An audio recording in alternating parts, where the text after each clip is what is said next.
এই লাইসেন্স দেওয়ার বিষয় নিয়ে। এমনকি গত কয়েক বছর নিয়ম ভাঙার কারণ দেখে একাধিক স্বেচ্ছাসেবী সংস্থা যেমন Rajiv Gandhi charitable trust, centre for policy research, Rajiv Gandhi ফাউন্ডেশনের লাইসেন্স বাতিল করে দেওয়া হয়েছে। FCRA অ্যাক্ট 2020 সালের সেপ্টেম্বরে বদল করা হয়েছে এবং প্রতিটি সংস্থার ক্ষেত্রে আধার কার্ডকে বাধ্যতামূলক করা হয়েছে। এর আগে মেরি কমের রিজিওনাল বক্সিং ফাউন্ডেশনে এই লাইসেন্স পেয়েছে। Welcome my channel. আসসালামু আলাইকুম। ভোট মিটতেই স্বরাষ্ট্র মন্ত্রকের তরফে বড় সুবিধা পেলেন বাদশাহ শাহরুখ খান। মেয়াদ থাকবে আগামী 5 বছর। কোন বিশেষ সুবিধা পেলেন তিনি কেন্দ্রীয় সরকারের তরফে? এবার বিস্তারিত। আরিয়ান খান মাদককাণ্ডের সময় বিজেপি সরকারের বিরুদ্ধে ষড়যন্ত্রের অভিযোগ এনেছিলেন শাহরুখ খান ভক্তরা। শুধু তাই নয়, জওয়ান ছবিতে যখন কিং খান বুক ঠুকে আমজনতাকে মরচে ধরা সিস্টেমের খল নলচে বদলানোর জন্য সরকার নির্বাচনের পার্ট দিয়েছিলেন, তখনও রাজনৈতিক মহলে দড়ি টানাটানি পড়েছিল। কংগ্রেস বিজেপি একে অপরের দিকে দুর্নীতির অভিযোগ আঙুল তুলেছিল। আর এবার লোকসভা ভোট মিটতেই জানা গেল স্বরাষ্ট্র মন্ত্রকের তরফে নাকি বিশেষ ছাড়পত্র পেয়েছেন শাহরুখ খান। কোন বিশেষ সুবিধা পেলেন কিং খান?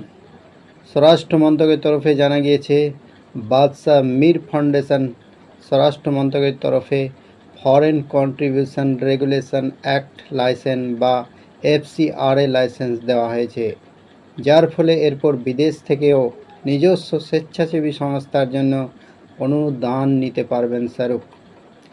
এদিন জানা গিয়েছে মাসখানেক আগেই নাকি এই ছাড়পত্র দেওয়া হয়েছে বাদশার মীর ফাউন্ডেশনকে। তবে বৃহস্পতিবার এই খবর প্রকাশ্যে আসে, কিন্তু কবে এই লাইসেন্স পেয়েছেন শাহরুখ সে উত্তর যদিও অজানা।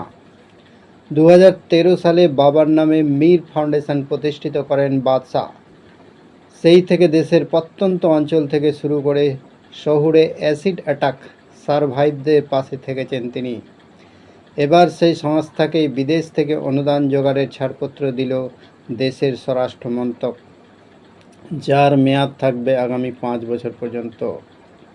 এ প্রসঙ্গে উল্লেখ্য, 2020 সালের পর থেকে কেন্দ্রীয় সরকার বেশি কড়াকড়ি করেছে এই লাইসেন্স দেওয়ার বিষয় নিয়ে।